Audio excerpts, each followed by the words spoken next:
a choice right now, between fear and love. It's just a rock.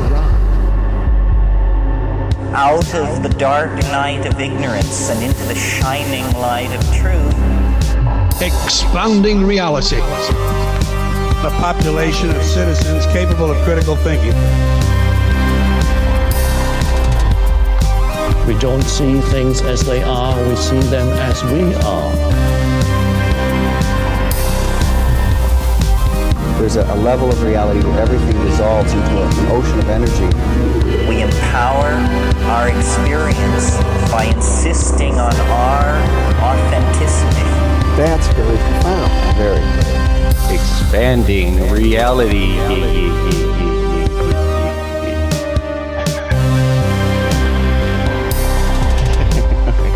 Logan Barton, welcome to the show here, brother, man. Huge fan of your work, but more importantly, a huge fan of you. You are a brother, man. You invited me to join you for an episode on your amazing channel, Luminary Lighthouse, which will be located down below. You guys know how we do this. Also, your Instagram, TikTok as well. Go ahead and link all the ways you want to be found down there.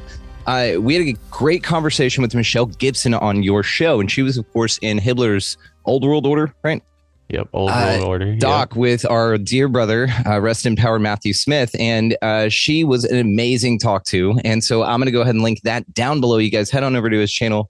Check that out. The link will be right down there for you, as well as all the other ways to find this awesome fucking guy right here. And man, I'm going to set you up here. And I know that we've got a lot to get to. I am going to go ahead and let the audio only audience know. Oh, that's fun to flow out. You know what I mean? Let the audio only audience know that this is a video version action. Check out the video version down there. Now, I will go ahead and mention as well the Patreon that we host all of the shows on completely for free. There is some bonus content on there that if you'd like to take for a spin for a week, for instance, you have free access to do that as long as you'd like. Sign up. Nobody's going to charge you a dime. Take it for a ride. Have some fun. We have an awesome afterthought planned for this particular episode, as we do for, I think you're like 62 or something like that, dude, 63 or something like that.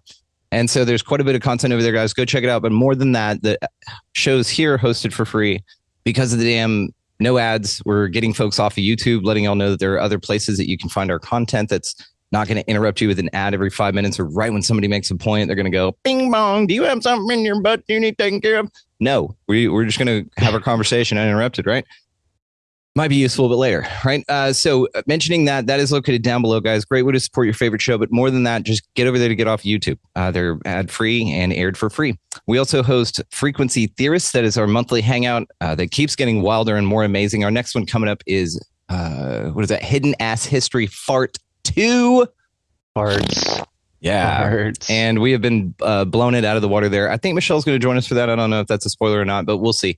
And very excited about that, guys. So go down there, check out Cinematic Alchemist as well. All the things are going on Patreon, actually. So go check it out.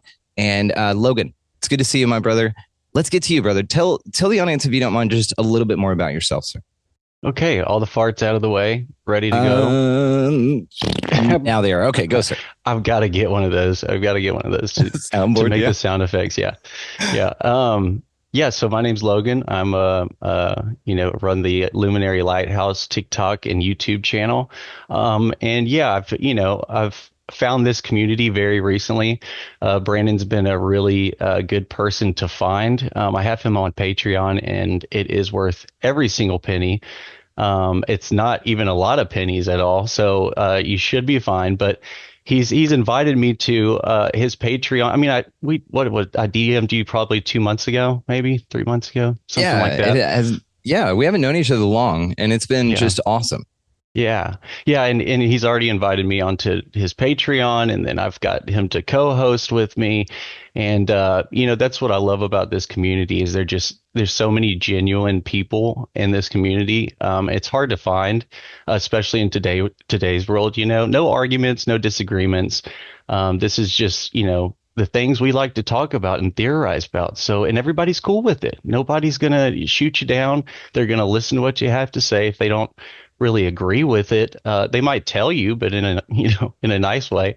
But it's just really nice to be a part of it. So, and thank you, Brandon, for getting me here. But we got a lot to get into, man, and I'm excited. Dude, I'm excited. Well, you got you here, and this is fucking awesome. Guys, check out the video version linked down below. Check out that we wore the same tone shirt, and we both have sexy glasses. We're both just appropriate facial hair. Look at this. You know, also, if you look here, this little light here kind of looks like your lighthouse, and then I've got a couple scattered on the shelf that look like the sparkles in yours. And then I've got an oranger light over here, which reminds me of the oranger light on that side of you. Wow. What the fuck is going on here? Boners, dude. Either way, boners across the board. Okay, so yes, let's get to this amazing work, guys. Again, check the video version down in the show description. You're definitely going to want to check this out. Yes, let me do this. Okay. And I'm going to do that. First time screen sharing, so, you know. Oh, you're crushing it. Look at that. Shared it and everything. Dude, you nailed it. I'm on a freaking roll, man. Okay. Let's do this, and then boom. Okay, so I have on my YouTube channel a video called The Unknown Great Wall of Texas right here. And as you see below, this is not about Rockwall, although we will be talking about Rockwall, just to kind of, you know, show the people that don't know what, you know, the Rockwall is in Rockwall, Texas. Okay, and a lot of my research is digging through the archives of our past and the things that you find. I mean, so the archivist on YouTube, Ben, I've never actually personally known him, but I was watching his videos and I was like, there's no way you can find, you know, whatever giants and, you know, all that stuff. And the first day I did it, I typed in some of the keywords that he had and boom, there it was. And that was about 2 years ago. And I've just been addicted to doing it since. And I found these two articles pertaining to Texas, which makes it a whole lot better in my eyes because Texas is the best place to live. And so interesting prehistoric ruins, a wall in Texas 20 miles long and almost as massive as the Chinese wall. It's really hard to not say Chinese like Trump, you know, when you read Chinese. it. Chinese. And this one is in Malam County. And then this one, miles of ditches below Texan soil. Prehistoric race slept in them, ready for battle. Walls that are a marvel to scientists. Strange grain, which may have been cultivated long ago, is in Burleson County, and that is just south, the county just south of Malam County, where this one is. Okay, and then Red Mountain in the background is kind of where we're going to be focusing on. But before we get into that, let's go through some other similar finds that are in America, because this isn't just a one area deal. This is across America and really across the world that these articles are, you know, pertaining to ancient infrastructure literally under our feet. So this first one, let me get a drink real quick. So this first one you might have heard of. It's the Brandywine Wall, and it's in Mississippi. You know, another massive wall. It runs 40 miles long.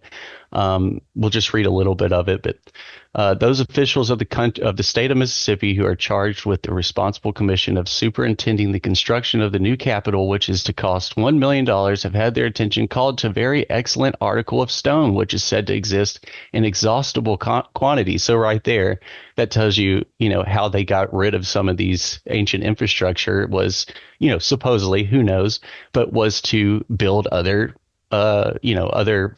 structures with that stone.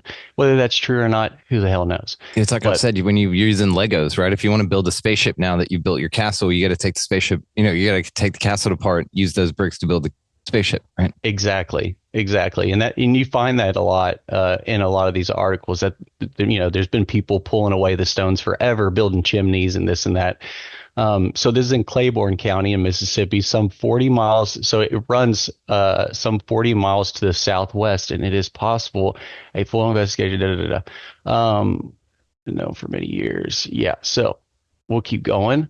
So this is another article of the Brandywine. This is the Brandywine Wall. So, I mean, just think about it. When you're out in the forest or wherever you're at in old Mississippi and you run next to these rocks, would you ever know that this is actually ancient infrastructure? So this will be the next article. Barry Wall causes a stir. I can only believe a stir it caused in Mississippi. Evidences of a high civilization among prehistoric Mississippians. Cradle of mankind. And this is what you get in a lot of the articles. You know, a lot of these articles are like, this is where the cradle of mankind was. And you read that over and over again. Or like this is the biggest archaeological discovery ever. But it just goes to show that they kept finding, I mean, in the 19th century and early 20th, they kept finding some massive, massive stuff. They're running out of words. They were running out of words. You're absolutely right. And you also find that a lot of these mounds that we, contribute the Indians to, Native Americans to, were not Indian mounds. I don't think the American Indians built them, and this is a very good representation of that, talking about the Brandywine Wall of Mississippi. High above us, 200 to 300 feet, rose a hill with an oval shape, much like the dome of the Capitol at Washington. And the marvelous part remains to be told. The wall apparently runs under the hill, for it is exposed on the other side. It can be plainly seen, and its continuation is too plain to be doubted or questioned. I distinctly remember Colonel Dupree remarking, if that hill be the sediment of ages, how old must be these ruins? And I further remember him saying that to his mind there existed under the hill more extensive works than were visible from the outside. So, these are old finds, the many, many, many years. And it was talking about a hill. I think it's. Have you had Gregory Little, Dr. Gregory Little? Is that his name? It's his name, and I've not had him on yet. I know who you're talking about, though. So he says it. I have his book that shows all the mounds and this and that in America, and he says that there was over 1 million mounds just in the 19th century. A lot of them have disappeared through this and that, and we'll kind of get into that later on. But yeah, think about that, 1 million, and that are man-made. And I think he says 10,000 are in Ohio alone. I mean, that's unbelievable. His book's awesome. He also talks about that in Chris Matthews' Occult Louisiana documentary. So yeah, he is in that. You guys can watch it on Tubi, and it's awesome. Highly recommend it. He's in there talking about the mounds. Yeah. Okay. Yeah. Okay. Thank you for reminding me that. I heard him talking about it on y'all's last talk that you had. That's in Mississippi. All right. We're going to go the farthest north you can in America, in Alaska. Okay. And this is an article from Alaska. I turned quickly to scan the sides of the earth where the avalanche had torn it apart. And in the midst of this crevice, not 300 yards from where I stood, I saw the protrusion of a wall of dull gray masonry crumbling and broke, but showing beyond all doubt, even at that distance, that the builder was human. This wall was a little over 6 feet deep in the ground. And we'll go down a little bit. I found evidences of numerous other walls at a distance of 30 or more feet apart, and some of them revealed corners of masonry. It soon became evident to me that I discovered an American Pompeii. The remains of houses I saw were undoubtedly those of a prehistoric city covered with earth and debris. What? Why aren't we talking about that in history class? Yeah. The first wall I discovered, the one mostly covered, was 3 feet thick and of stone throughout, and others close by were even 5 feet in width. So, yeah, wouldn't you think that would be something we would be discussing? I've never heard about it. I took honors Texas history in middle school, and I never heard about this shit ever. Learned a lot about the Alamo, but never learned about this at all. Did you know there was tunnels under the Alamo? I did not know that, actually, in my AP Texas history class. Right. Yeah. So we've got to talk about that. Tunnels under the Alamo. That's cool. Yeah. Well, and I'll just, that's on my TikTok and YouTube, but it blew my mind when I found it anyways. And the funny part about it's like a Venice too, with the Riverwalk down there in San Antonio, right? It is. Yeah. Dude, there's probably, okay, we got to do one of these. All right. Yeah, look forward to that, sure. guys. I have a little bit of San Antonio, like some pictures on here, just talking about another detail. But anyways, yeah, it'll be interesting. We'll get that at some point done. Very cool. But back to the Alaska, that already is telling you, like, okay, what happened in the Americas? Is it a huge cataclysm worldwide? Was this a Phoenix event, reset event, however you want to say it? Was it a pole shift? What exactly happened to put that infrastructure under the ground? So this is another one in California, the East Bay Wall. I'll just read a little. These lines of stacked stones, built without mortar, range in height from a foot to about 3 feet high and run for hundreds of miles, going as far as Chico and Red Bluff in California. Most of the walls are about 3 feet wide and run in sections from several feet long to over a mile long. The stones used to construct the walls vary from basketball size to large sandstone boulders weighing a ton or more. We'll stop there, but you can see it right here. And this thing runs for hundreds of miles is what they're saying. And just the little section that they discuss is right here. So this wall continuously runs this long in California. Who knows how far that thing goes, you know what I mean? And I've got some articles on my YouTube about California, some of the finds. This is on the other side. The article is on the other side of California, but being in San Diego, they found a tunnel, in San Diego that ran underneath San Diego Bay. They found all these mummies and coffins, and it's just, there's just so much mystery. It's really fun to think about. It seems like it's getting more exciting, doesn't it? It seems like it's kind of like the lizard turds are killing each other off, and then we're going to get to go play and actually, play with this shit and actually discover it. Or it's going to be discover a bull because now it's ready to be found by folks like us who have the reverence for it. Exactly. Yeah, it's going to be ready to be found. Yeah, I think if there's just enough people that we could, get to watch this video or any other video about ancient infrastructure, there would be enough uproar to go say, hey, let's go dig in Malam County. Why aren't y'all digging in Malam County for this damn, Chinese wall? Yep. I've crossed a lot of like distractions off the list, you know what I mean, as far as like things that will actually turn my head and I'll go ooh and spend time on it. This is not one of them. This one I love. I cannot stop because I've been such an architecture nerd anyway. I took architecture in high school and all that, and so I've been a freak about architecture. And so when I look at these things, they're just something that is so captivating. And then you're finding these megaliths all over, and then we're finding these trees and with stelliums, where like this place gets cooler and cooler every single time that we get together to speak about it. So please, sir, continue. Yeah, awesome. Isn't it crazy? And that was perfect to say right before this wall. And this wall blows my freaking mind every time. And I know people are, well, that's not a wall, whatever. But I don't know how nature could make this. So, okay, this is Sage Wall in Montana. Oh, okay, this is a little piece of it. The next photo is where, it's like, God damn, who built that thing?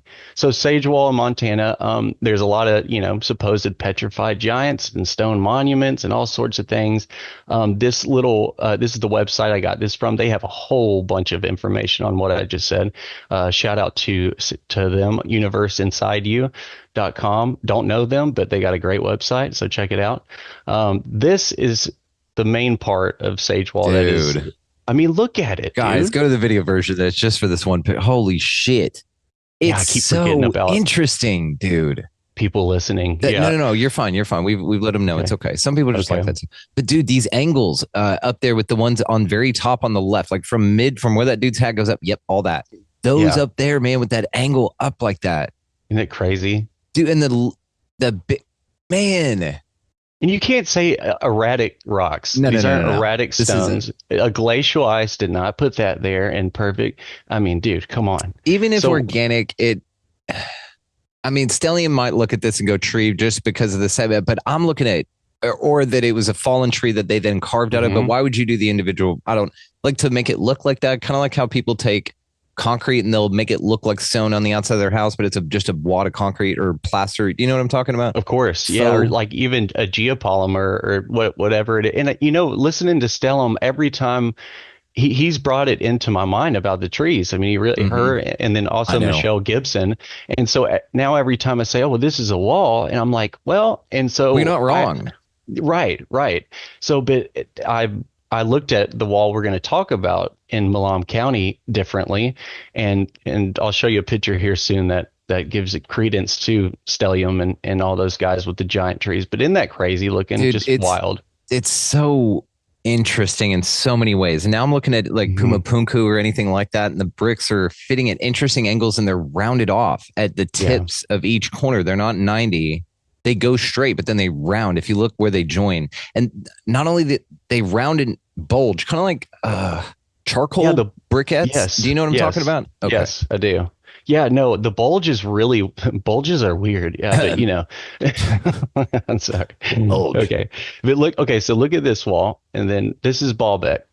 So everybody knows Baalbek. Everybody's cool with Baalbek. Oh, that's probably man-made, da da da da da. But then you start talking about Montana, and you're like, no, dude, that's not. No, No, it can't it's be definitely man-made. man-made. I mean, I'm not saying it's not organic. And Baalbek's definitely stacked stone. We just don't know, or a lot of folks don't know how they did it. Probably some psychoacoustic shit, some acoustic Yes. architecture.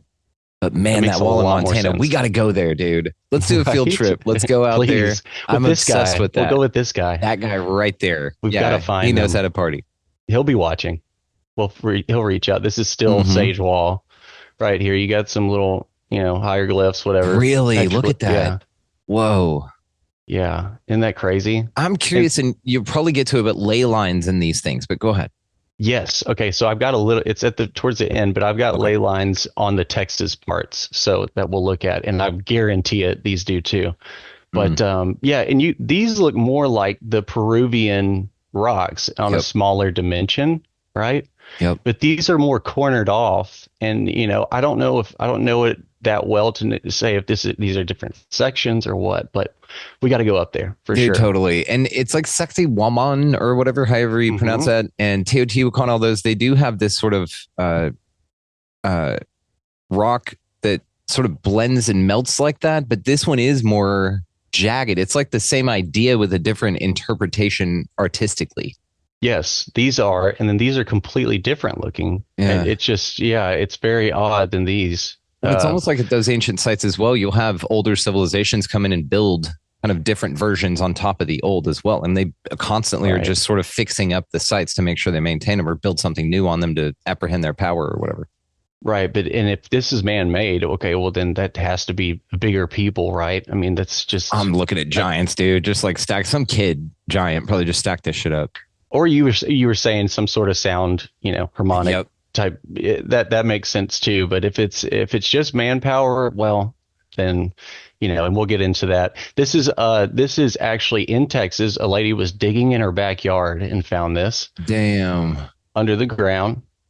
I think her husband was actually excavating right there, and just found it in her backyard. And that's what my mind goes to, is just like, what's here? What's around my Dude, house? Is there what's anything around my house? Directly below you, like Yeah, what's 30 feet. directly, exactly. And then, here's the rock wall. Don't leave, guys. I know you know rock wall. Okay, just chill. We're gonna just No, show I don't the think people that don't. I don't think a lot of people know as much about it or as surrounded by it as you are. You know what I mean? Yes. So you actually Yeah. have an audience here that may not know anything about this at all, and they're grateful for the kind of reminder about it. True, and that's why I kept it in here, just to kind of lead Good up call. to what I found. So here's the rock wall right here in a newspaper article, 1995. The interesting thing, and we talked about this with Michelle, but rock wall's right here, okay, and the wall here. I'll show you this. The wall runs over here like this. Okay, this is the downtown. Kind of pokes out into Lake Ray Hubbard. Into Lake Ray Hubbard, but they flood out areas that I was about to ask if it was man-made, have a- like Ray Hubbard. It definitely is, and this is it right here, flooding in the 60s. Okay, so it wasn't there. So what's under there? What, you know what I mean? There's got to be some more. If man built this wall, they didn't build a wall just with just a wall. I mean, there's got to be other structures, out there somewhere. So, of course, the Dallas DFW needed Lake Ray Hubbard for many reasons, but I'm sure part of it is to maybe hide some, the Hoover Dam, flooding Lake Mead. I think you might have brought that up in Michelle's, but, and I read that archaeologists were like running out to where Lake Mead is to grab relics out there before they flooded it with water. There's also a Charleston Dam in Charleston, South Carolina, I have an article that they flooded an old ancient village. And maybe that's just it. They just happened to be there. Who knows? But it is very interesting to think about, right? It is very interesting to think about. It's a great question to ask. But when it's in the number that we looked up, because we did look this up on your show, because the man-made lakes in the U.S. has been just like a thorn in my ass for a long time. I'm like, guys are hiding shit. Not to mention caves and systems and things that they flood out that way. Of course. But definitely ancient ruins and stuff. They found stone circles at the bottom of the Great Lakes. A couple of them, I think, at least a couple of stone circles.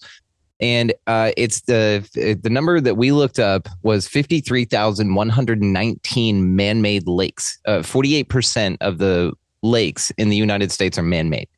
Like, that's crazy. That's an interesting number to Did have. you remember and I get that the number? reservoir. Yeah. Wow. Well, because I remember the last part, it was 9/11 backwards because we mentioned that. I have a weird way of associating things, and it was important because I bring it up quite a bit. So, and we're talking about it on Frequency Theorist. So that was impressive, though. I get by. Thank you, sir. I just remember weird shit. But ask me what I did last Tuesday. No fucking clue. No clue. Yeah.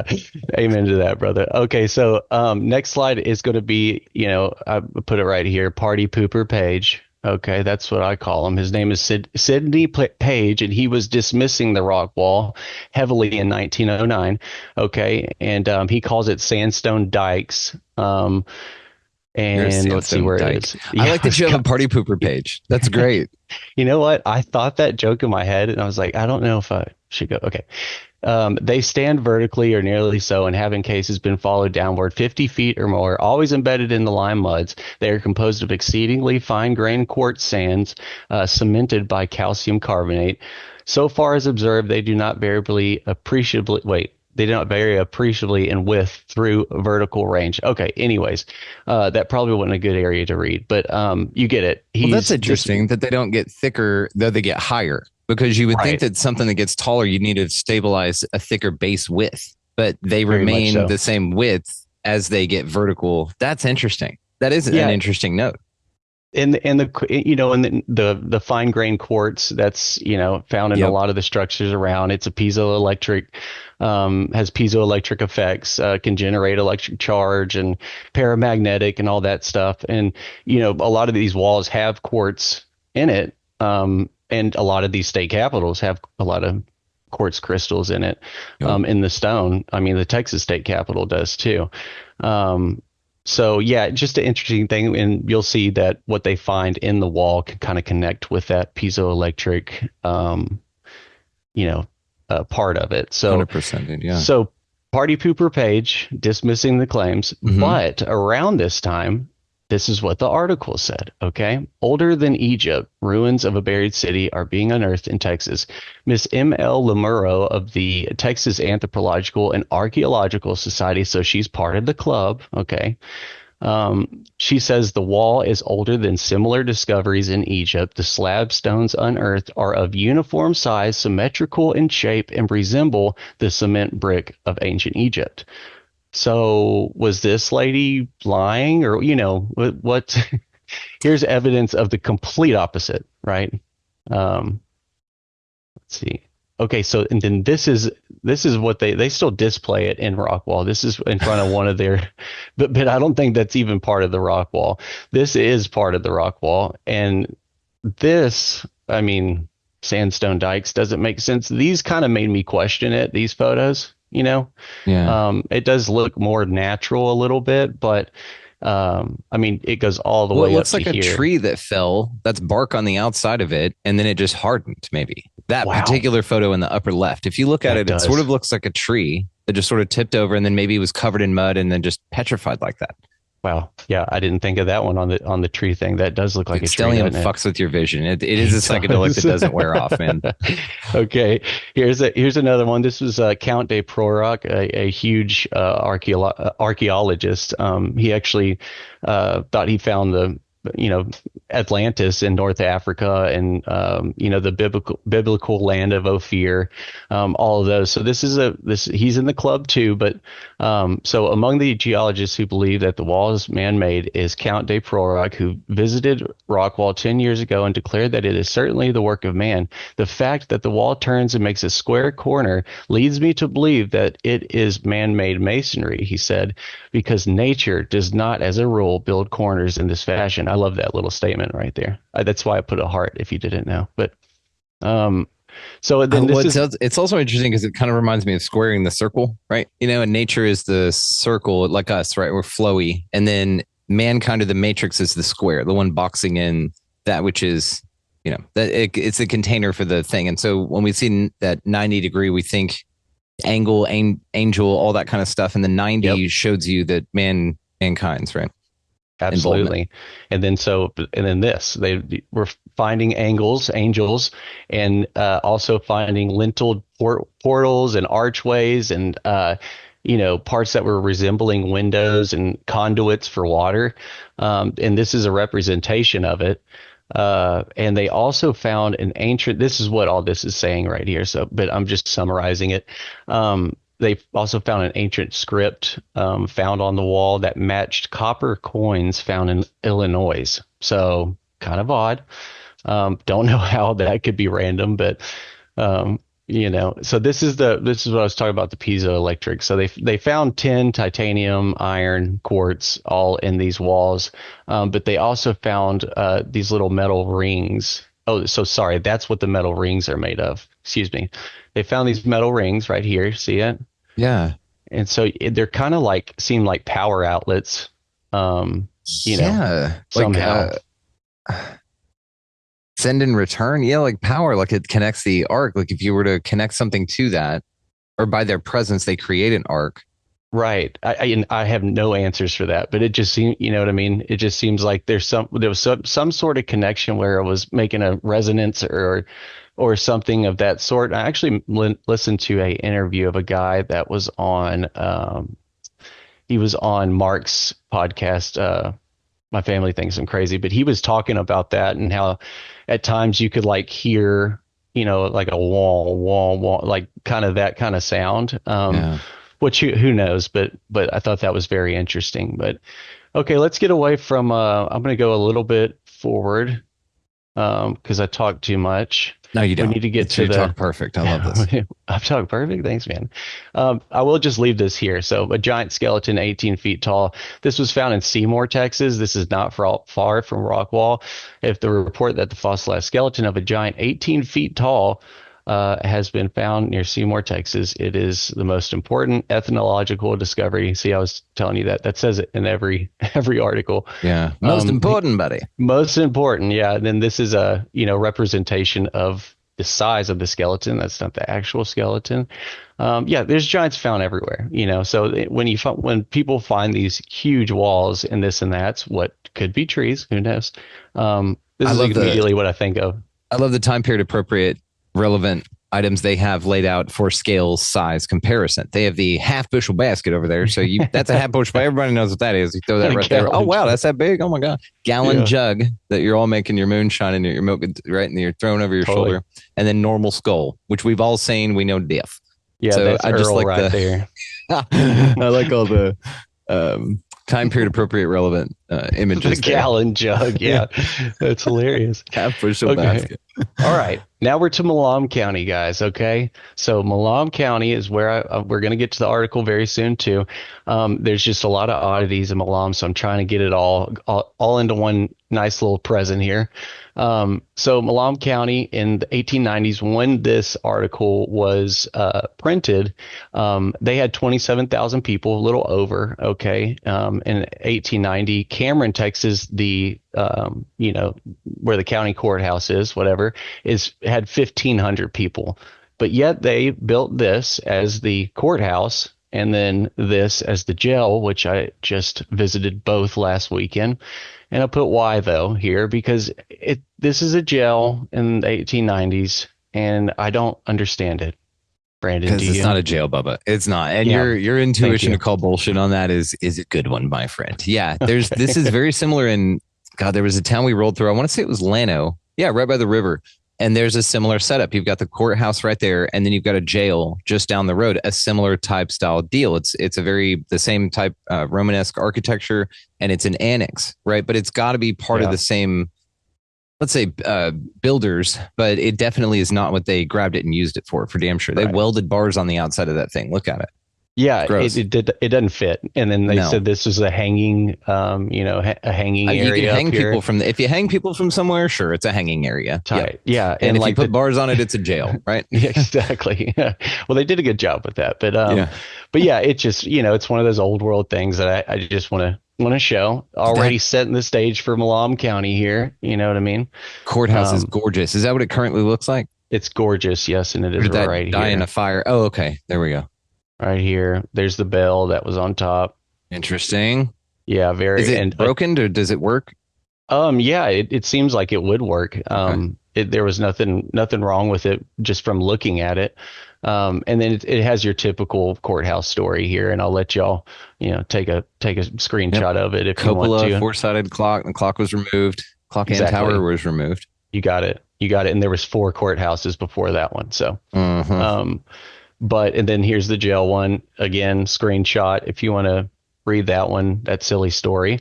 But yeah, why spires? Why spire? Why these little like Corinthian like decorated column?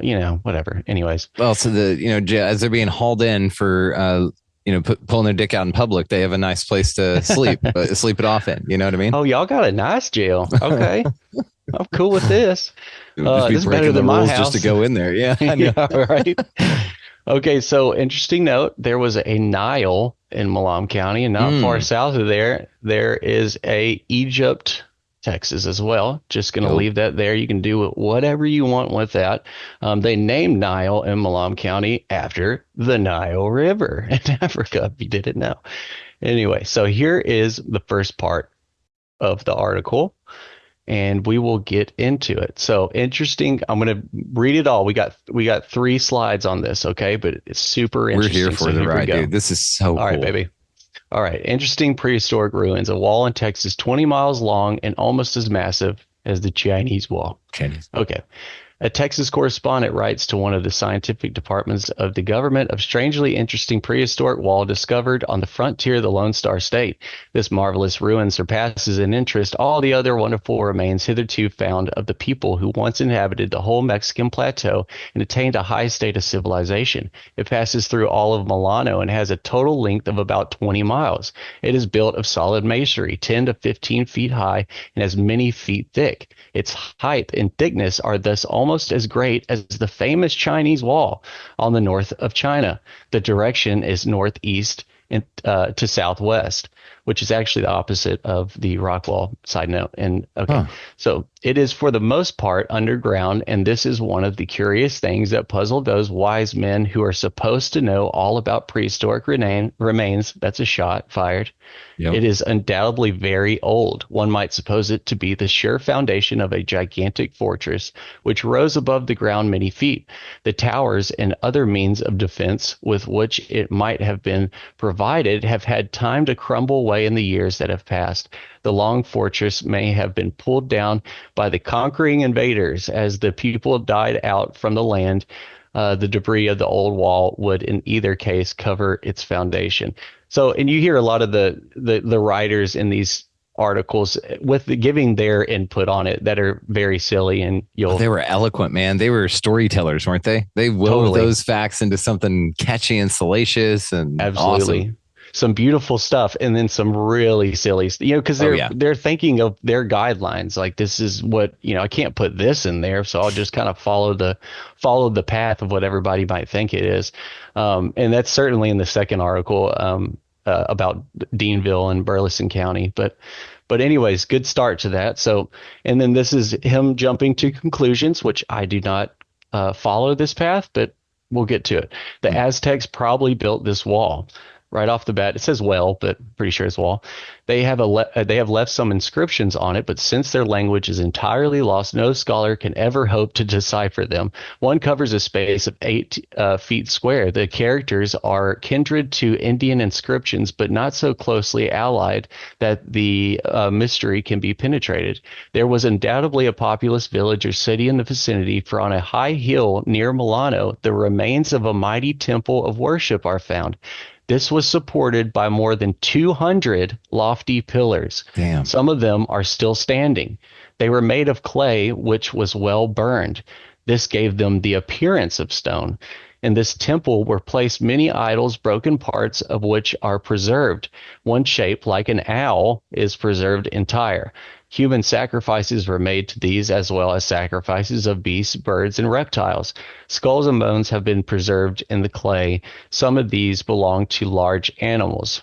So there was a temple.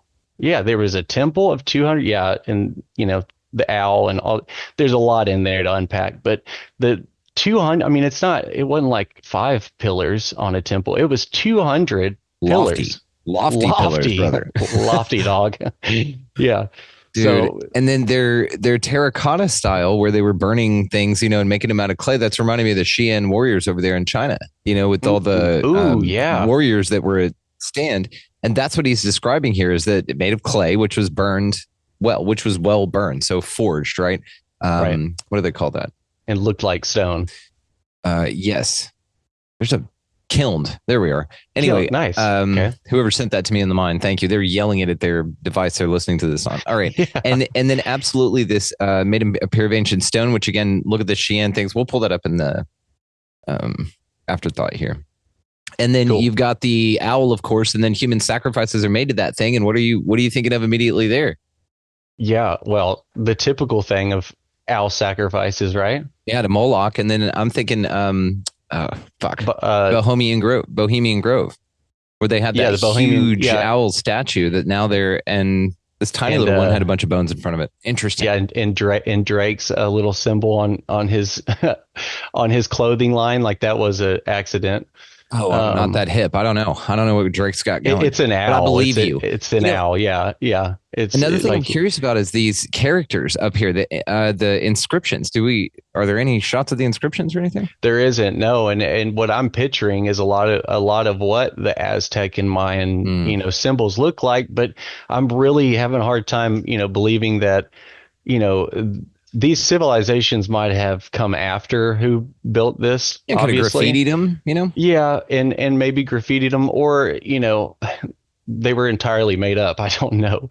But what's funny about it is that you have Mayan architecture all through here, then Aztec goes up into here, but then, like I was saying with Michelle, then they have Texas, to kind of stop.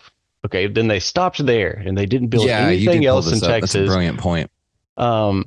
And that's not true. I mean, there's everything that's down here is in Texas. And in fact, towards the end, we'll, go over a little part that talks about, all the discoveries that they found and how it connected from the Yucatan all the way up to the Ohio Valley. So Texas is not any different. Well, and I love it too, because most indigenous folks, all the stories say that they will all say, we didn't build these, we found these, like the buildings, the mounds, even the pyramids. They have inscriptions of them finding the pyramids, not building them. And they'll tell you, look, we didn't build these things. We found them. And that's the thing. Then like, just here, go stick over here on this piece of land and we're just going to shut you up.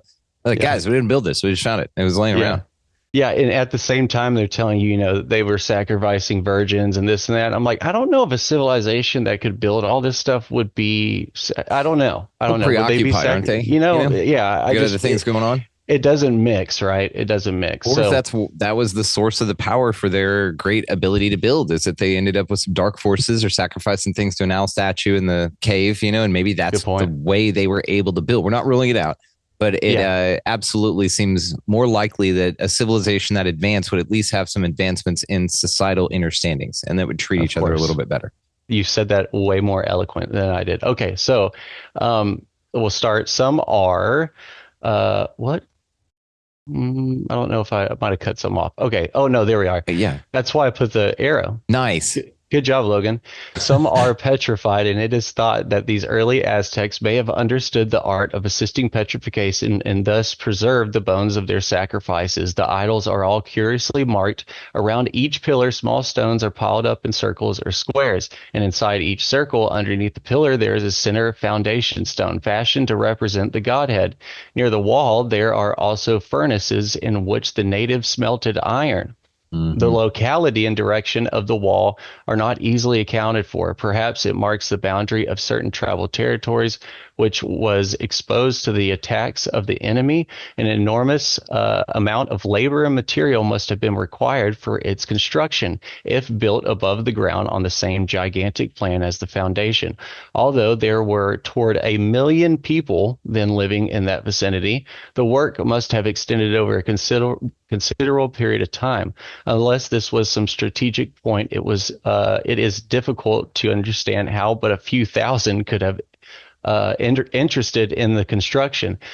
An old tradition says that the Aztecs were one of the 7 powerful tribes that emerged from the 7 caverns in a region called Aztlan, or a place of the heron. They wandered away from their fellows after a great confusion of tongues and settled in the region they are known to have inhabited. This tradition may be partly fabulous, but it is sure that the Aztecs settled the country before the 11th or 12th century. All the tribes lived in peace for a considerable time until the strong began to encroach upon the territory of the weak. Then a fierce war for supremacy over the whole territory ensued and lasted many years. Under the leadership of their military chiefs, the Aztecs obtained control of the territory and established a very enlightened form of government. This was consummated in 1324 to 1325. It is likely that the fortress was built during this period of war. So a little bit of too much for me to believe, but excuse me, still very interesting. I get where his mind is coming from, but I'm not so easily to jump on the Aztecs. It's just not. I mean, pick your lost civilization. Yeah, anyone, Atlantis, Lemuria, Mu, pick one. And I think that is more reasonable than Mayan, Aztec, whatever. When it's interesting that they're talking about defending each other from each other. And really what it sounds more like in my mind, whenever I look at something like this, and we're just kind of stepping back a little bit here, it sounds like this perhaps was at an age to where, yes, a cataclysm came through and some crazy shit was going on, or this was pre-cataclysm and there was real crazy shit going on. To that would be then this ginormous structure could have been the outside of a civilization that just wanted to live in peace within this area, but there were a bunch of giants and dragons and centaurs and minotaurs and shit running around where they needed to kind of defend against that to keep humanity going. And maybe that right there was enough for another reset to come through. And perhaps this was the time of the large trees or after that. Like there's so many interesting gaps in the actual narrative that when we start talking about 1324s and 5s, maybe, right? And we know that one is probably an I or a J, and that we're talking about maybe 325. So that's interesting too. But then again, when they talk about them all battling and stuff, it sounds like they were either we're at the end and there's this parasitic thing already that happened, and maybe that's what they're referencing. But the people that built this thing and inhabited it built it for a very specific reason, and they may have either been a larger size or had other motives for doing so. Like I said, the giant thing or giant elephants running around out there before they died in Spain, and now stellium's walking around the eye. Shout out, we've shouted out a bunch. Shout out. It's interesting just to kind of think of this as maybe that's what they were kind of protecting against, would be some sort of crazy monsters and shit. You know what I mean? Yeah. And I always think about, even, Jason Bershears talking and lining up with Stellium again, but, the tree canopy time when there was and what you were just talking about, but there was a canopy of these massive mile-high trees, and everything below it was growing to, the size of how the trees look. Not that big, but you know what I mean? Everything was much bigger, right? So that kind of would explain these bigger structures that were around. And, something did end up happening, obviously, because the trees aren't around. But and then I'll also kind of go back to, okay, I feel like this is a lot sooner than we can even fathom, but I wouldn't be able to put a number on it. And we're going to get to what I think it is. So because we're kind of short on time. Keep going. No, you're good. We got all the time in the world, Bubba. Okay. Milano, which they talked about in the article in Milam County, is this little bitty town I just drove through. I mean, you barely even know you went through it. This is Cameron, with the county seat. Milam County was one of the original 23 counties in Texas, blah, blah, blah, blah. It was much bigger than it is today and got whittled down in 1861 to this little bitty county right here. Okay. So, this is when it once was a sixth of Texas. And, so there's hints around the county of a ancient infrastructure, a masonry, ancient rock infrastructure.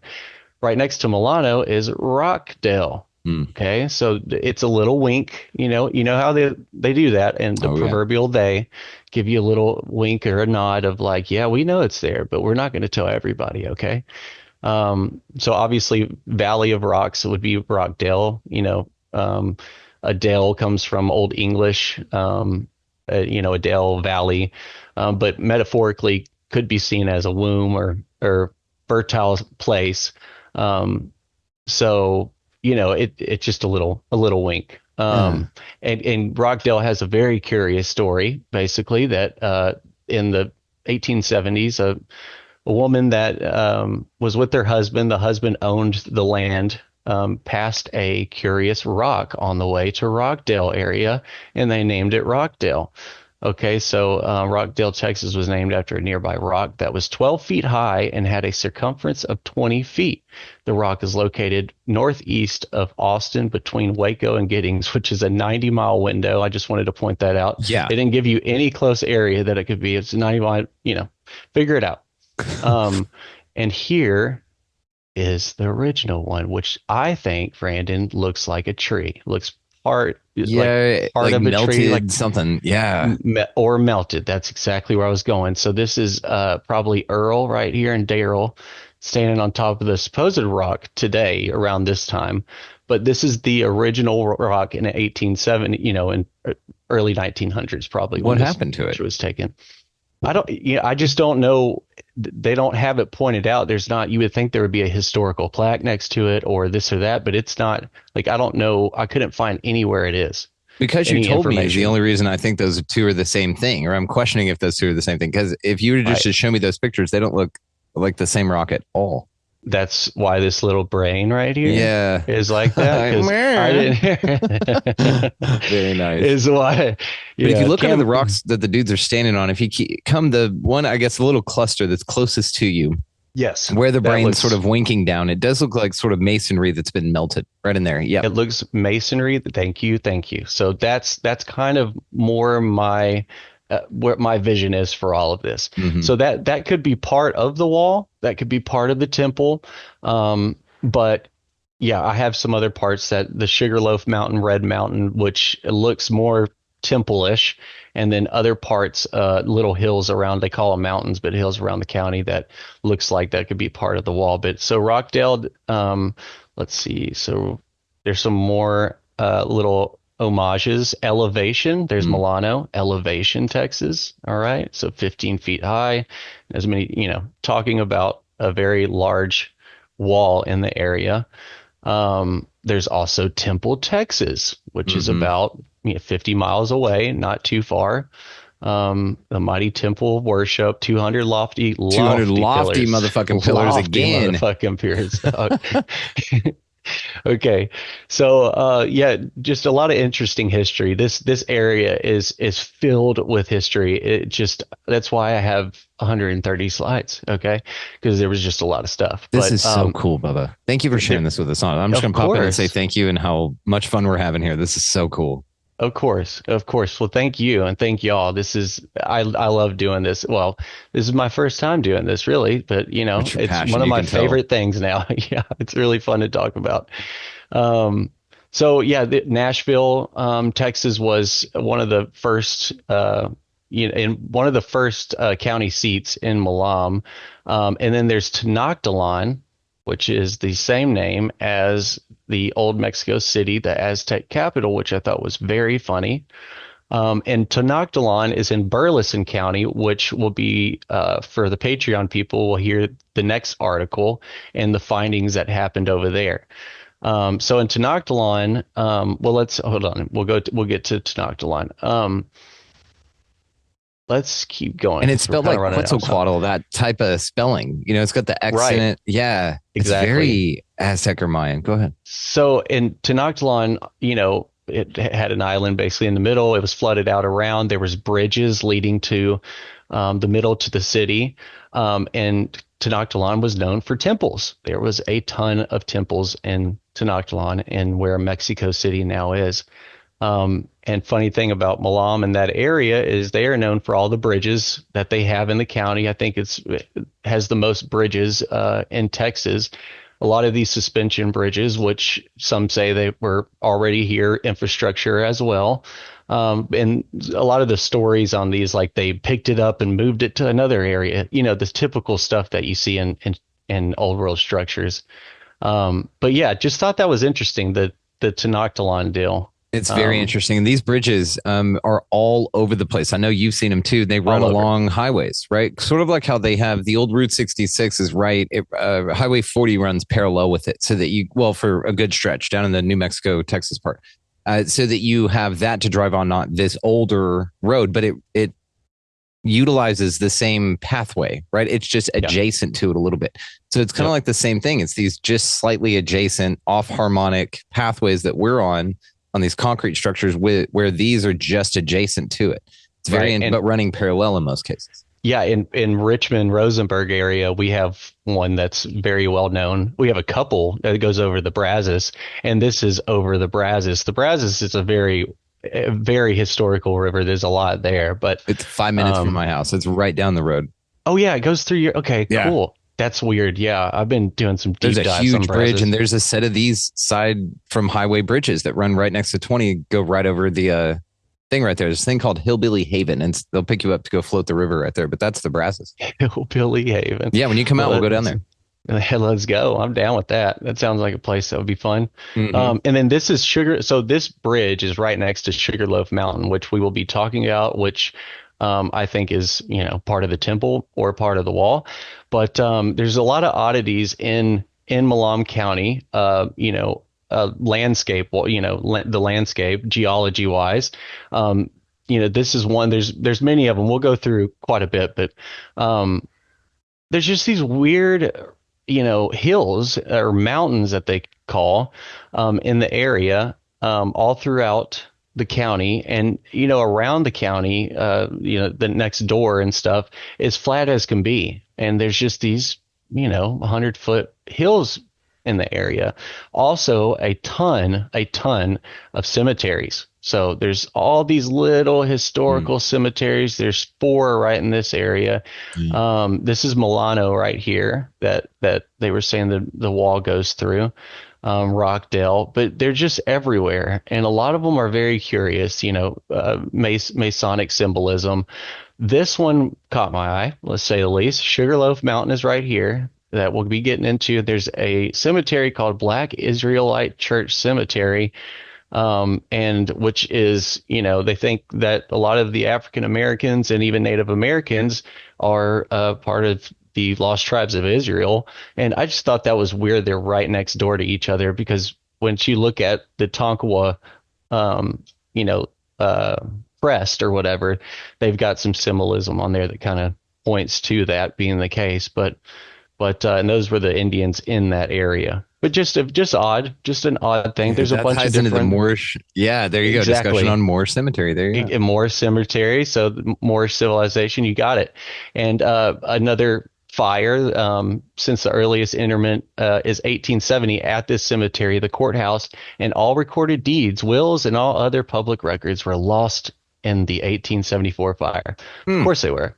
So there's 235 cemeteries in Malam County, which I don't even really know why I put that in here, but I just think it's a very odd thing. It is an odd thing, because are they all cemeteries? So they all got dead bodies, or they just don't want you digging anything there? Yeah, and is that kind of pointing to, there was a lot of people in this area, they've all buried here? What, mass executions or mass graves or something? Damn, there's all of them. Or from all the bodies that were left over after the reset, maybe, exactly, had to come in and do something with them. Thank you. That's crazy. Yeah. So we'll keep going here. Let me see. How are we doing on time? Do I need to We're doing great. No rush at all. You just take your time. We're all good. Okay. All right. Reminding the audience that all the ways to find you located down below. Check out his YouTube, guys. It's absolutely awesome. He does all kinds of cool shit like this. Oh, fuck yeah. Thank you. Okay, so here's some cemeteries in Malam County in the area. Pleasant Hill was that hill I just showed you, that little mountain I just showed you with the cemetery below. And here's all the names of the cemeteries just in this little area of Malam County. But what's interesting is there's Alcoa plant in Rockdale, Texas, which is it's now closed, but it was the biggest aluminum plant in Texas, and maybe even in the States. But it's a global company. They mine bauxite ore to extract the aluminum from the bauxite, and then they mine lignite from Malam County. And so let's see here, let me go forward. So there was 12 companies extracting just lignite in Malam County, and this is in the early 19th century. That article that we just read was posted in 1893. Okay. And then right after that, there was 6 coal mines in operation in 1895. Now, I don't know if what these stones of the wall were made out of. I just think it's very odd that 2 years after this came out in the newspapers, within 2 years, there was already 6 mining operations there. Okay. And then after a while, there was 12 total.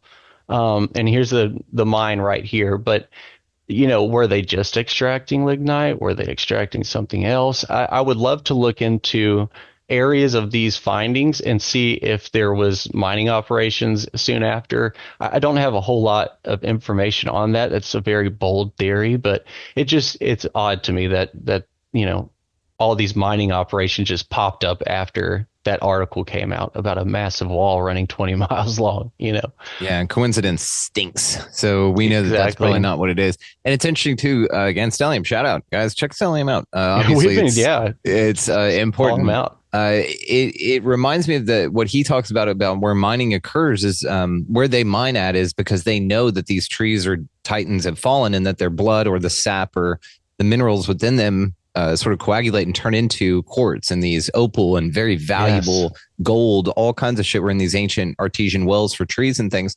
And so if you have that, you're going to get in there and you're going to extract it all. Plus, you know where to dig. If you know what you're looking for, you know what's underneath there, then you know where to dig. And you would just set it up as a mine, buy the company, Bob's your uncle, there you go. And as you are looking at these pillars holding the thing up, are those stone or is that wood? It looks like stone, but I think it is wood. Yeah. Okay.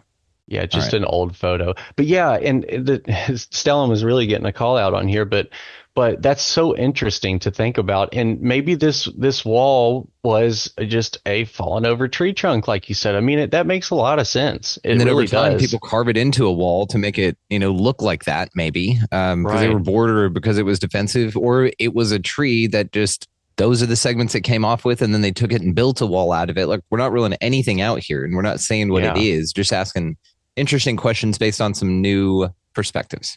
Yeah, and like I was saying, like this is a puzzle I've been going through. I've not solved any of it. This is just, I knew Brandon was the best person to go through a puzzle with. So here we are. That's it, dude. Just start flipping over pieces. I'll just start sticking shit together, see if it works. This is great. We're all going through it. But you're bringing up such awesome pieces of the puzzle. I've never heard of any of the shit you're talking about. And Burleson's like 20 minutes, 40 minutes from my house. We can be there in no time. It's crazy how close all of this shit is.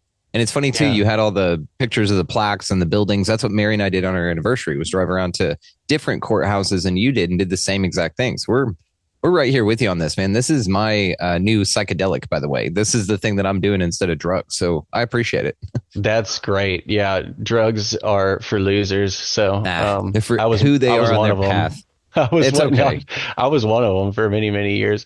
I'm older now, and it just sounds horrible to do. So, I go to historical museums and stuff now. Exactly. Funny. That's what I'm saying. This is the new psychedelic. It was funny. We were talking to Mark Ollie and Jaya about doing a Templar tour up there and following Arthur's route up the St. Michael ley line up there, or whatever, through all these things. Yep. And I'm like, dude, and he's talking about it'll be 2 weeks. And I'm thinking about other people that have gone to, the jungle of Peru for 2 weeks to do ayahuasca. And I was like, oh, this is my ayahuasca. I get it. Like, I get, it'll resonate with you at whatever stage you are in the things. And it's just interesting now that this is our sort of what gets us high. It's just really interesting. Yeah, dude. Times change, don't they? Nerd out on Malam and Burleson County now. So here's some more mountains in Malam County.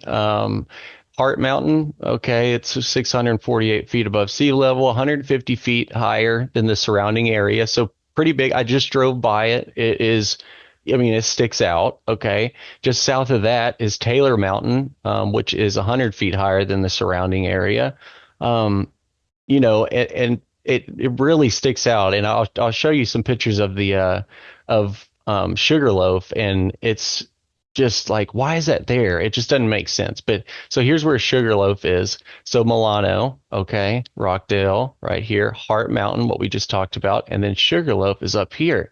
And I'm kind of thinking there's a line coming through here, as we'll see, of a wall, a tree, or whatever the hell it is. This is part of Milano. You can kind of see the little hill right here. I'll get you a better photo of it. And then this is Long Mountain. It's called Long Mountain. And it looks like maybe a fallen over wall, maybe like pieces to it out here, maybe the start of it. This could be the temple over here. Let's check out the picture. So this is it. This is Sugarloaf right here, what I would assume to be the temple. This is Long Mountain, the start of it. It sticks out, right? It just sticks out like a booger on a windshield. And this stuff is all over Texas, especially when you get sort of where we are in South, like we're the northern part of the hill country is what they call it.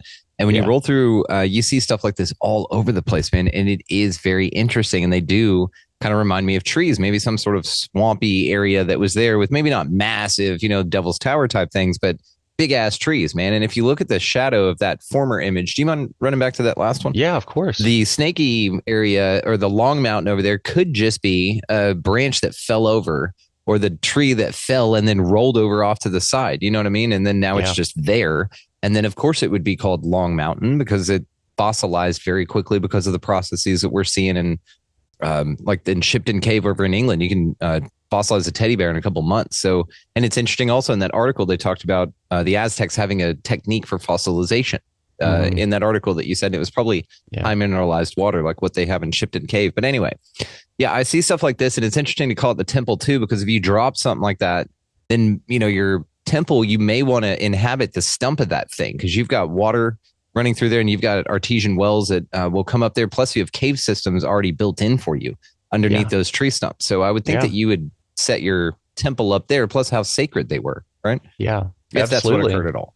Yeah, no, I'm just listening, because like I love to hear other ways of thinking of it, and the tree aspect of it is like a whole new kind of idea, and it's just very interesting. But there's a lot of parts of it that do look very similar to a tree, and like look at these rocks. They look like chipped pieces of bark. It really does. And then allegedly that was all a sea at one point, right? So this was all underwater, and that would have been after the rock or the tree had been cut down. So there would have been a lot of processes at work on all of this area right here. Yeah, and it also was talking about it being a beachfront at one point. Like this is where where it stopped, not actually underwater, but the water came up to this area and the escarpment that goes up and down Texas. But you can see the rock poking out up here. There's a lot of Sugarloafs throughout, America, throughout the world. There's with some weird, now these definitely could be trees, but this one right here in Rio, but they're all called Sugarloaf. Just kind of looks anomalies, Here's an Arkansas, Oklahoma They're all called line. The same thing, Sugarloaf. Sugarloaf. There's a lot of Sugarloaf. These are only a few. And all of them look weird. I don't even know what to, call them, but they're all, I don't know. They don't look like a Sugarloaf. That's for sure. I don't know what a Sugarloaf is. Yeah. Amen. I guess that. So, yeah, I guess that. I wonder what the name means. Like if it was a name of something like a giant, and then so they just call all hills Sugarloafs because it reminded them of this giant. Sort of like Paul Bunyan. There was like dude. Yeah, that's kind of why I put this in here, because there's so many of them. You think like there's an homage to all, like they're like pointing at something that we're left out of. Exactly. Like, or Sugarloaf was the name of it. a town that all the giants lived in or something like that, right? Maybe so. I love it. More questions. Yeah. I love this. You bring 4 slides and we have 12 questions about it, dude. Yeah. So and cool. this looks like a tree right here, kind of, but the side of a tree. Like the segments. Absolutely. So this is Sugarloaf up here. This is the elevation. Okay. That's a great map. So Milano, it says it goes through all of Milano, 20 miles long. It is built of solid masonry. So it starts northeast. So this is north right here. Starts from the northeast and goes all the way down to the southwest. and that looks pretty much like a wall or a whatever it is sticking out. That is just simply under the ground. Like, if we were to just break into any of these parts, we would probably find something curious, right? Definitely. Is there a way to flip that picture upside down? I know that sounds weird. Don't do it if it's gonna fuck your thing up. No, but if you look at from where you have Sugarloaf, and in fact, if you just want to turn your head, if you look at it from where you have Sugarloaf, if you follow that line down, it does look like a tree stump until you hit Milano, and then it sort of goes up a little further until Taylor Mountain and then branches out. It looks like the tree started down here. Yes. Yeah. And there's the top of the tree, all the branches that was the top part of the foliage. So if you look at Sugarloaf, that could be the trunk or the actual origin area. And then you have maybe that Eland Rough up there. Maybe that was something that dropped. But if you look at it, it looks like a tree spread out after it fell. You see it? It does, Brandon. Yeah. Yeah, that's gnarly.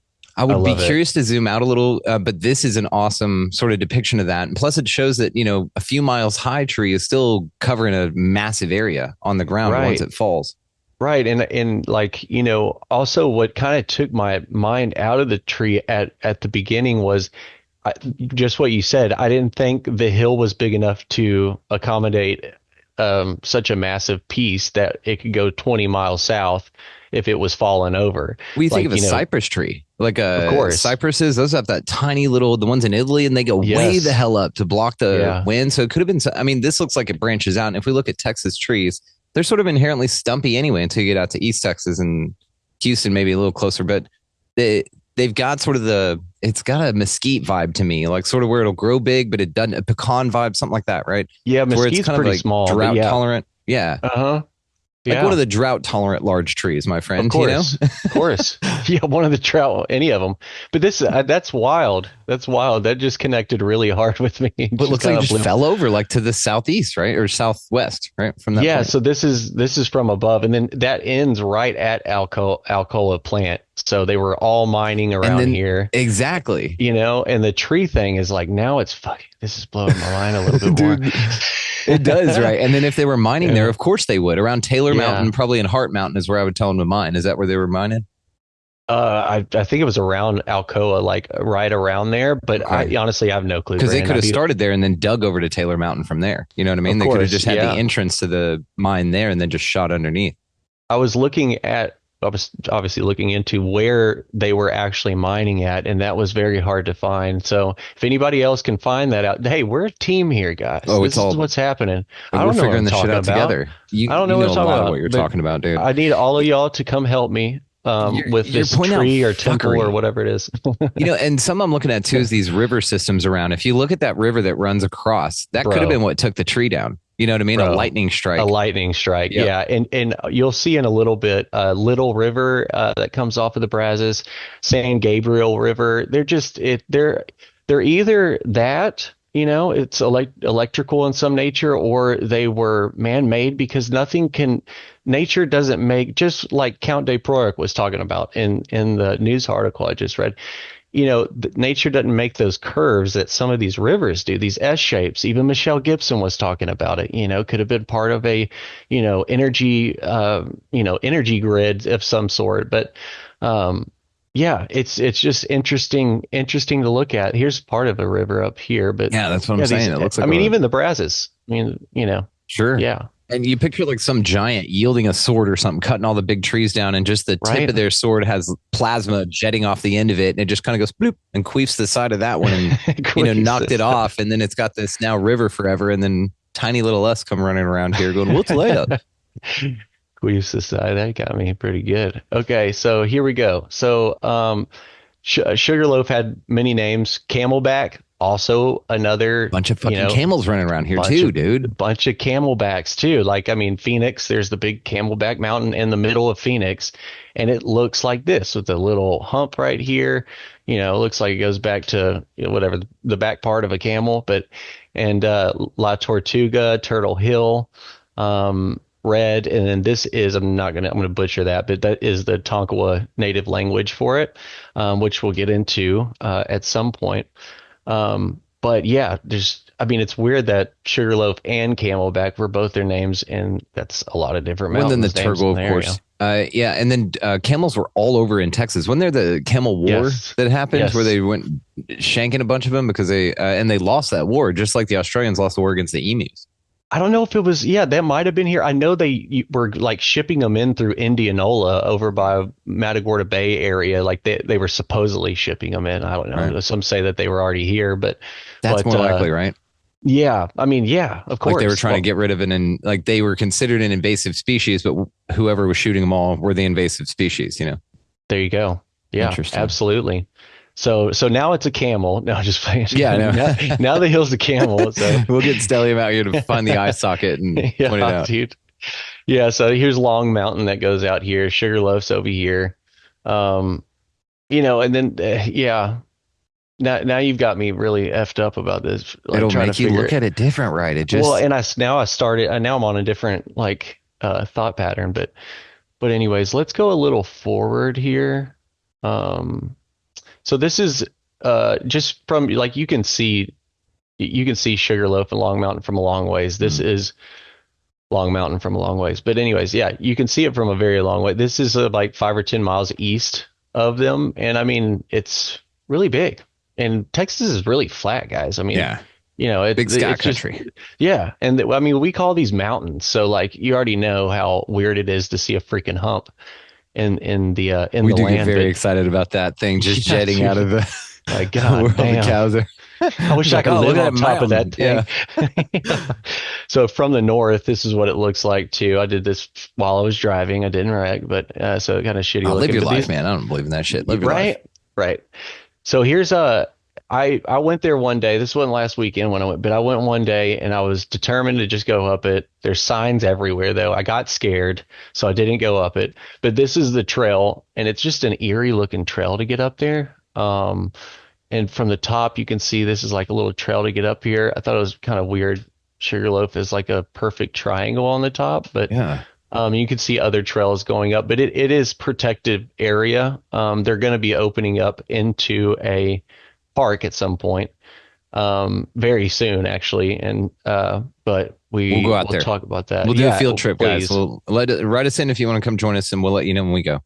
Okay, so this is what I want your input on, of course, but all these slides. But so when I look at Sugarloaf up close, I do see pillars in my eyes, and maybe this is part of look right here, the lofty pillar, dude, the lofters, and then this, but this and then looks like Mason, bark. Yep.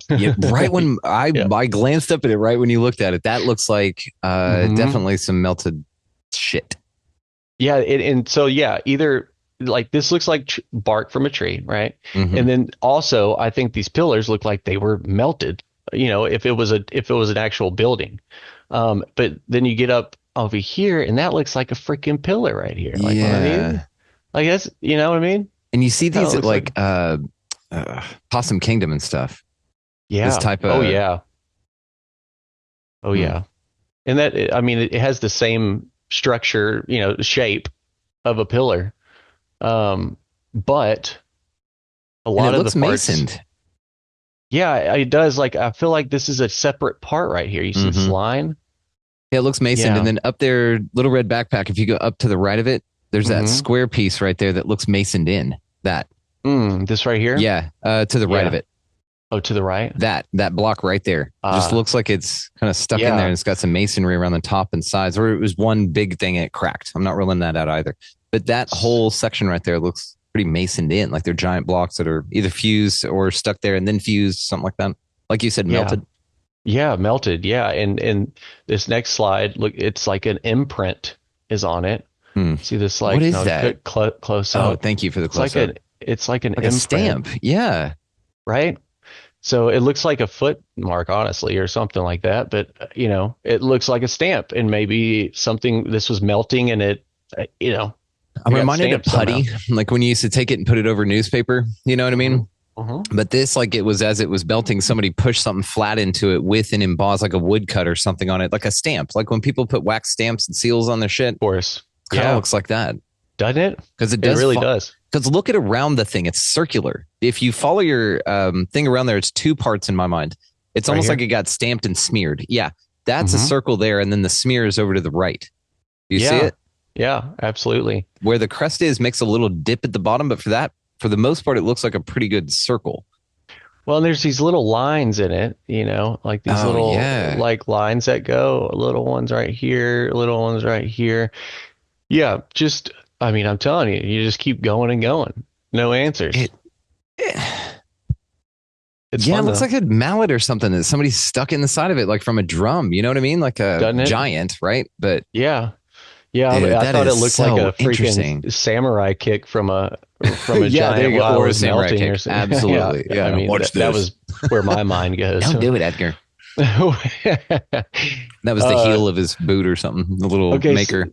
so this is an interesting. I'm gonna read some more, not a whole lot more reading, but this is kind of brings it all together of like what the significance of this of Sugarloaf Mountain is. Very interesting, and a lot of this goes to American Indian tribes and what they pictured it as being and what it was to them. But anyways, go ahead, Brandon. Oh, I was just pointing at the mining operation. Go ahead. I was ahead Got of it. you. Got it. Okay. Great job. So Paradise Lost and Found near Gause. Gause is just south. It's a little town just south of Sugarloaf Mountain. Eden lies in northeastern Malone County. This is the conclusion of Tonkawa Chief Dan Patterson and his 200-member tribe. The Tonkawa Eden is a unique sandstone outcropping near Gause and a cave beneath the hill formed by the sandstone. Indian legend relates the Tonkawa tribe was born of the earth. The hill called La Tortuga has long been a pivotal site to ancient cultures, as artifacts found nearby attest. It could be endangered in the near future by strip mining operations. Boo. So, yeah, right. So, they were going to extract from this thing. It's almost like they're focused in on Sugarloaf and wanted to extract from it. But anyway, so 2 centuries ago, the early Spanish missionaries in Tejas wrote extensively of a settlement called Rancho Rio Grande, which is the big ranch, and it was on a lot of maps of. Well, anyways, I'll shut up. Its exact location is not known, but it was in plain between two rivers, El Rio de los Brazos de Dios, the Big Brazos, and the San Andreas, the Little River. Within this village was a loose confederation of a half dozen or more friendly Indian tribes. One of these was the Tonkawa. And then in 1719, there was only 120 braves, squaws, and children, which when you hear like the numbers of the Native Americans, they're so all over the place. But for the most part, I feel like there wasn't a whole lot of Native Americans here when people got here. I feel like they were like, post cataclysmic society, the people or something like that. But the talk was to adapted well externally to the Catholic religion of the Spaniards. They helped build the first 3 churches in Malone County, which I think they're talking about the missions in Malone County. Believed they were the children of the Great Spirit. Their sacred ground of creation was called the Turtle Hill La Tortuga to the Spaniards, blah, blah, blah, blah, blah. So, and then this part. Okay, so let's go back. Sorry. Several years ago, Chief Patterson and a number of his braves appeared at a folk festival in Austin at a press conference for Chief Patterson mentioned the Indian Eden, the location which has been lost to his people since their removal to the Indian reservation in Oklahoma. A relative sent a copy of the chief's remarks at the conference of Norman McCarver's, the master historian of this area's early Spanish period, and after some research, McCarver called him to Sugarloaf Mountain. I'm just, filling in right now. Okay, so and he said it, matched the details Sugarloaf did of their Tonkawa Eden. Okay, and it's a lot. Their story, their creation story, is how a lot of American Indians are, as we'll get into. Later, the chief visited La Tortuga Hill and was convinced he stood on the sacred hill of the creation of the wolf people, the Tonkawas. The Tonkawa possessed a simplistic religion adorned with a few of the complex rituals of other tribes, yet around campfires in Oklahoma, they still relate the story of their creation. The Tonkawas lived in the underworld, a shadowy region in the heart of the earth that is neither birth nor death, but a kind of limbo. A playful wolf or coyote came upon a large turtle in the forest near the river. Not going to say that, but the Brazos. Swatting at the turtle, the wolf caused it to be turned over onto its back, revealing a hole in the ground, which led to a cave connecting the manifest world with the underworld. Now, how many stories have you heard like that? Damn. So interesting. There's a lot of Native American tribes that emerge from caves or holes or whatever it is. Say by wild people like the Hopi with the ant people and the Sipapu and the Grand Canyon. Exactly. And the Mandan had like crazy freaking story of coming out from underneath the world, and then it says like a fat woman was climbing up the vine to get out of the underworld, and then she snapped the vine, and the rest of them stayed in the underworld, and the ones that actually made it out. It's so interesting because in that you're thinking of the giant trees, right? That this giant was trying to scramble up as the end was happening, and they're like, we're gonna go underground, you go nuts. And then the thing was, and then you think too that liquefaction, maybe it seals some of the caves off, right? That maybe like Darren Kuyu was deliberately buried, is what they say, but it filled in, and then it was unusable. But if there was a way that they could know that or get to a point in a cave or something, and then it fill it in, then they would be pretty isolated and kind of just ride it out underwater, kind of, right? But in a sealed air pocket, in a limbo, in a kind of, we can't see the sun, we're just going to kick it. Who knows what's down there? But it is interesting when you start thinking about that too, in the legend and what we're talking about, that it's not something crazy, that there was a giant wolf that walked around, flipped this damn thing over because the world was going tits up or something, and then the thing that saved them scrambled up something and then was fucked. I mean, it's just really interesting to kind of how the chaos is depicted, but with the new lenses, we're offered a little bit more insight into the perspective. It's just interesting. How they interpret it is just maybe exactly what happened. You know what I mean? Your mind just goes all sorts of places, but definitely. But yeah, so let's go to. So on the northeastern corner of the outcropping is a separate stone resembling a crouched Indian warrior. Some believe he holds a skull between his teeth. A few archaeologists have ventured a theory that the sandstone monument was carved many years ago by a primitive man. La Tortuga is surrounded by dense low timber. A fire in the 1960s destroyed much of the native hardwood. Now the woods are primarily yupon, oaks, elm, and cottonwood.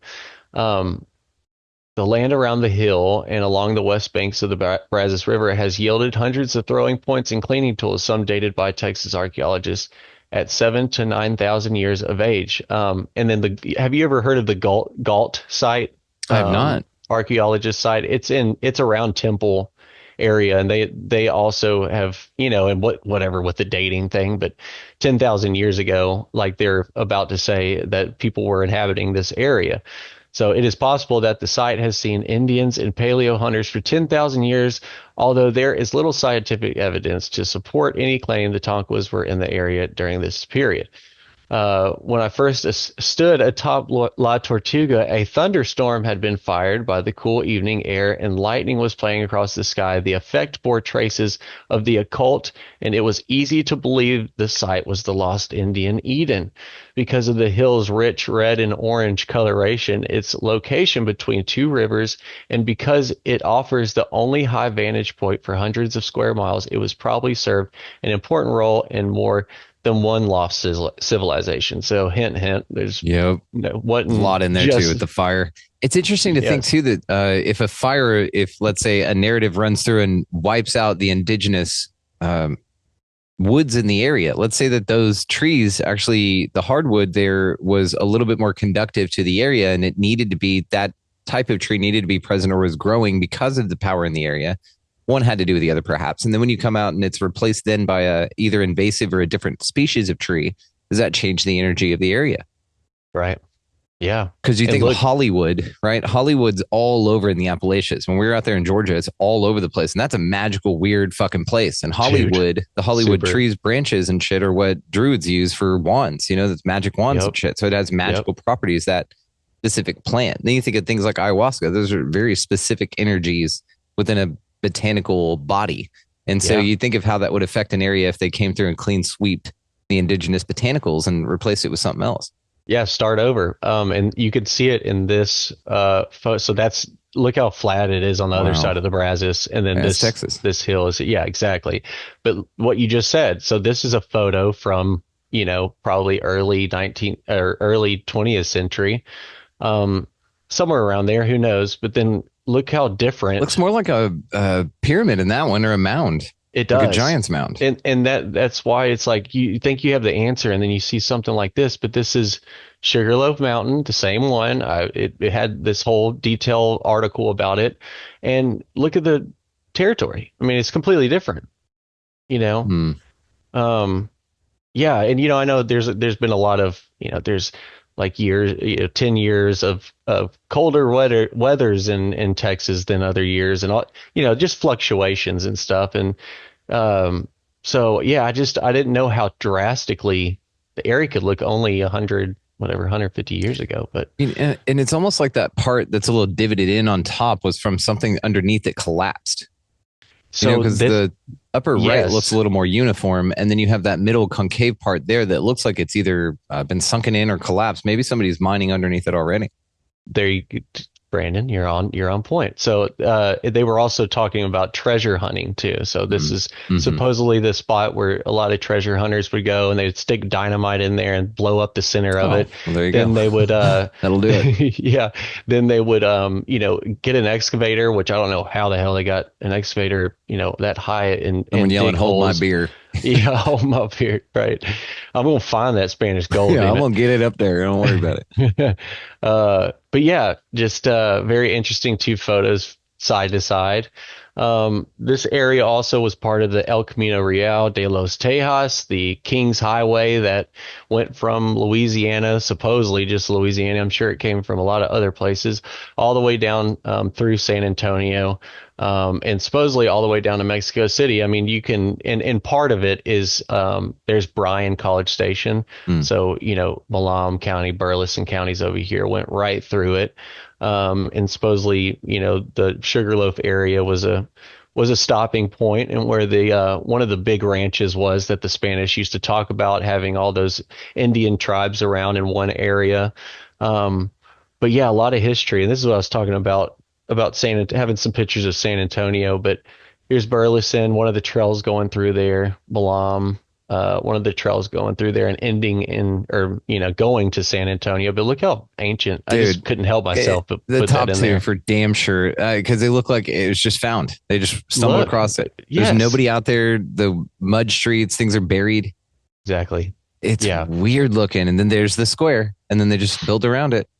Exactly. That's wild, dude. And look how old. I mean, it just couldn't have been built in the time it was. And so let's get to the missions in Malam County. It is very interesting.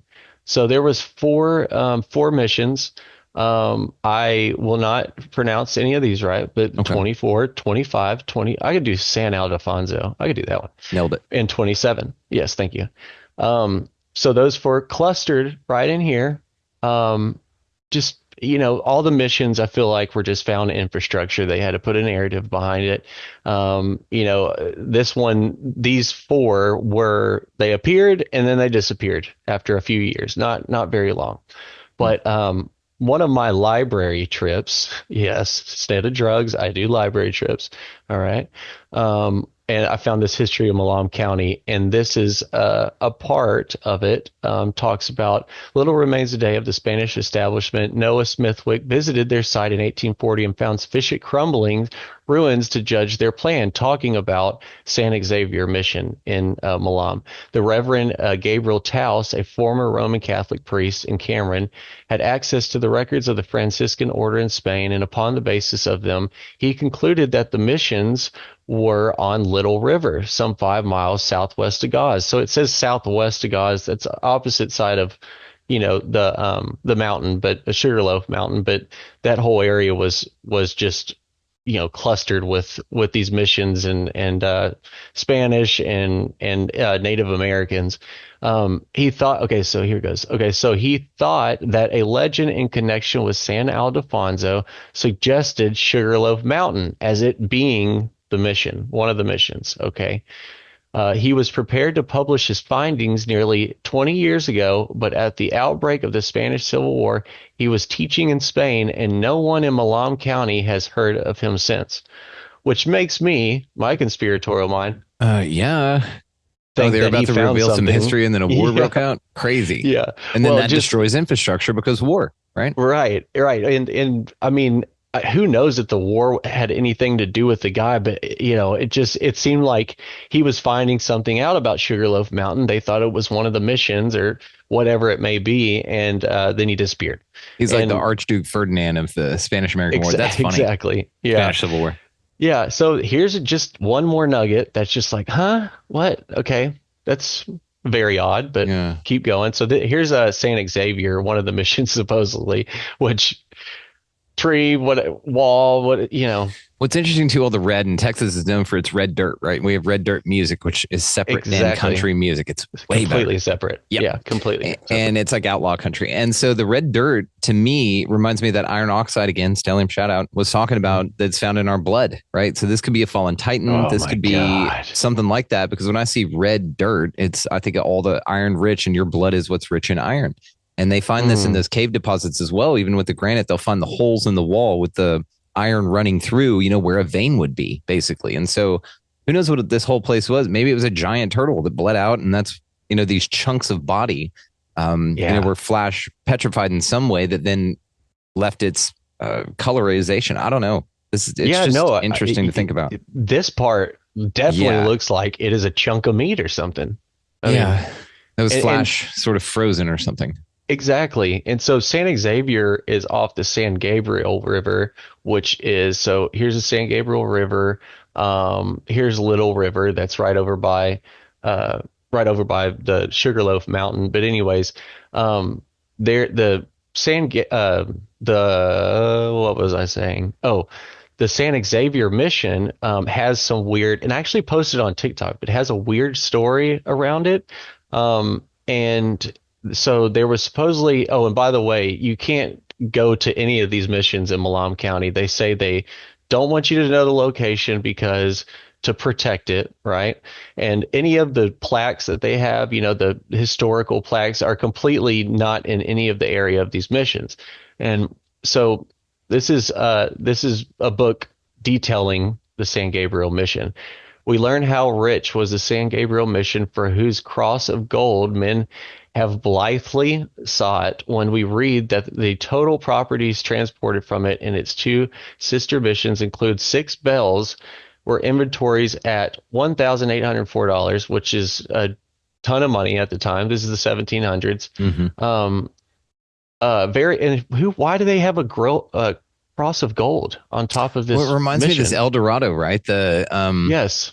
Yep. yeah, The city of gold. Yeah. Yep. Absolutely.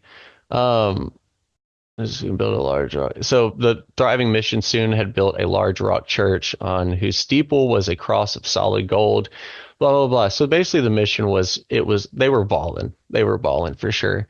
But let's go to so I found I put it on my TikTok, and it is basically detailing in the area of an event that wiped out these missions and wiped out the area. So and it's kind of like a Phoenix event, a reset event, and this is again in the 1755 area somewhere.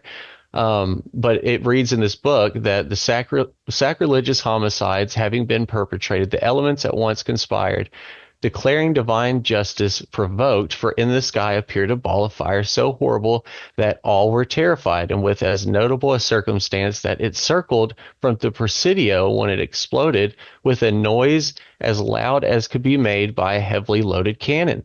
The river ceased to run, and its waters became so corrupt that they were extremely noxious and intolerable to the smell. The air became so infected that all who went to the place, even the merely passing, became infected by the pest, which became so malicious that many of the inhabitants died, and we all found ourselves in the last extremes of life. Finally, the land became converted into a thicket in which opened horrible crevices that caused terror. The inhabitants became terrified, and in order to escape the complete extermination that threatened them, they moved more than 30 leagues away with no other permission than that granted them by the natural right to save their own lives. Holy shit. What the hell? What doesn't that sound like a Phoenix event? Yes. Yeah, something came in, or like the release the vril on everybody, and when it did, it exploded and it made everyone sick, and lose their minds and shit. Exactly. Maybe this is the parasitic infestation. Dude, that's nuts. And this is another nugget that I'm just like, what the hell is going on in this damn county? You know, when you get Nuremberg over there, it's a great pull. It's very interesting, man. Right here. Mm-hmm. Yeah, 1554, right? 1564. Right, somewhere around there. These are such cool photos, but like here's some more of the. When there's your sword that came in, like I was talking about, plasma shit, cutting trees down and stuff, and maybe that's it. And these orbs are fascinating. This is great find right dude. Here. Yeah. And I mean, it's just very odd. Like what was the ball that it came in and exploded and made a noise, loud noise, and it just there's one thing after another, and we're completely off topic on the freaking wall now on the article. Oh, we're right where we should be. Well, you know what I mean? Like it takes you in just left and right, as it should. But yeah, as it should. Right. So here, let's see. Do we need to take a break? We could do a break if you want, and then kick this over to the afterthoughts. Your call. Yeah, I mean, I didn't know if we were going to stop. So we're going to stop and then do afterthoughts after a little break like that. Yeah, I'm going to take a pee. Yeah, let's do that. I'll pee too. Okay. Was that good? We could just stop right here. Dude, banger. Yeah, go ahead and we'll cut it right here. And what we will do though is remind the audience that all the ways to find this amazing dude, and definitely want to get back in the afterthought here and continue this conversation with us, because we've got some other things I'm going to pull up as well. Badass, dude. Please. And so go check out the great best way to support your favorite show located down there in the show description. Again, you can sign up for a week free and just enjoy all you want. So if you want to do that, go for it. But definitely go check out Logan's page, Luminary Lighthouse. It is located down below on YouTube, his Instagram, TikTok as well. Logan, man, we ask everybody before we jet here into our afterthought, what gets you out of bed every single morning, keeps you moving forward, brother?